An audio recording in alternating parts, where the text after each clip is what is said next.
5 seconds, Dr. Tracy. Have a great show. For years, I've been on television as an expert.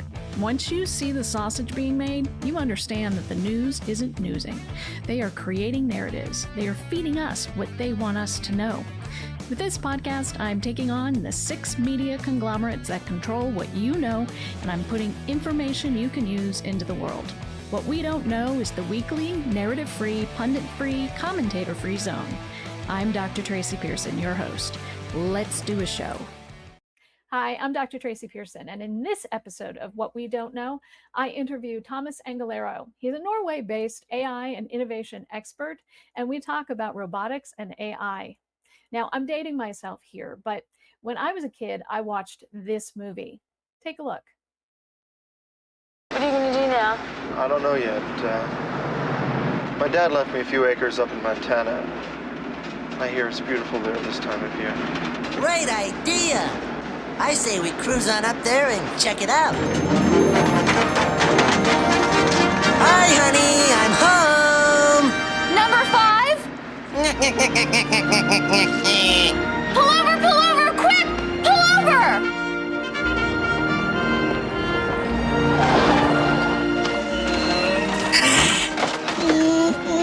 Oh, number 5! Stephanie. Oh, God, it's so Right good there. to see you! I thought they blew you up! Counterfeit, facsimile, replica!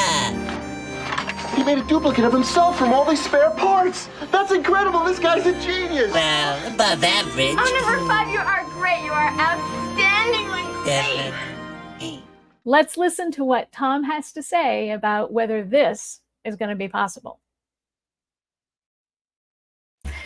It is my pleasure to welcome to the show Thomas Anglero. Thanks for joining me, Thomas. Thank you for the invitation, Dr. Tracy. So, where are you from? Where are you? And please tell my audience a little bit about yourself. Okay, thank you for the question. I am from the Lower East Side of New York City, so very proud to be from the ghetto. And I'm right now talking to you from Oslo, Norway, where I've lived now for 28 years, something like that. Yeah. So, and I do ski, so it took a while, but I got there. and about myself, I mean,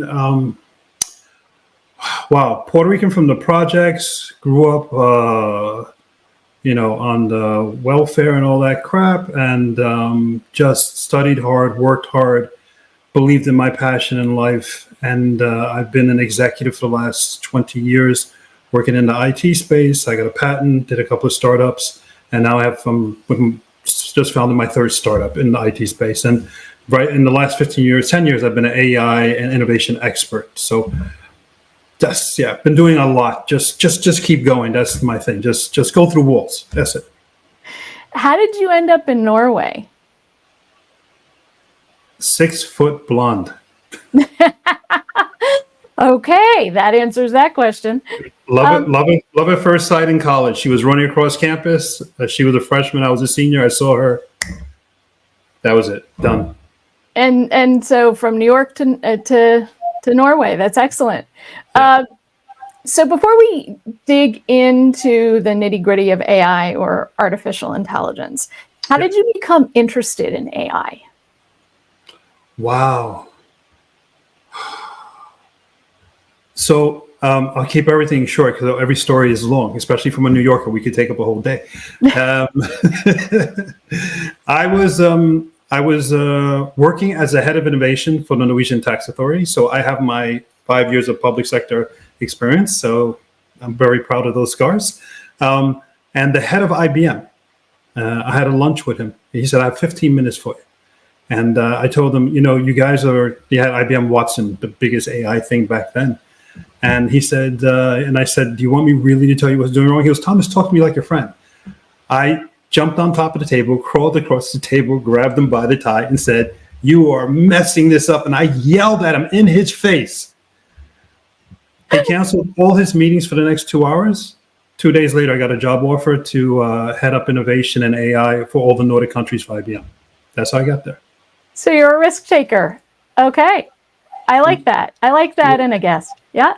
How else are you going to go from the projects to Oslo and all this stuff? You got to believe if you truly believe in something, do not let anyone or anything, any news article stop you.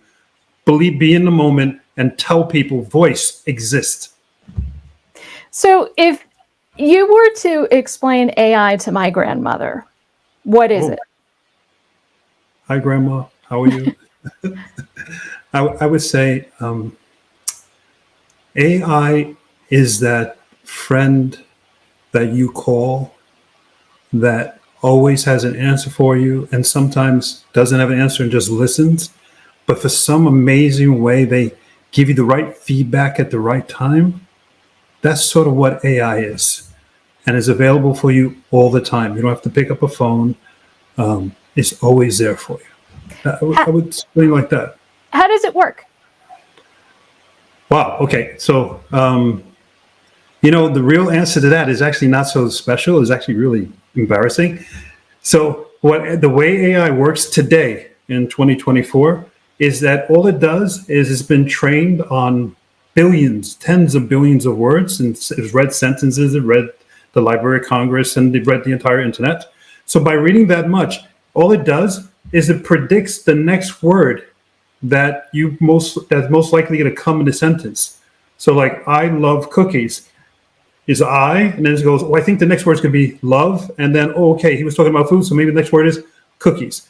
That is the state of AI today, but is getting so extraordinarily more powerful that simple technical explanation, which wasn't technical, but is actually how it works, is an insult to where we're going in the next 6 months.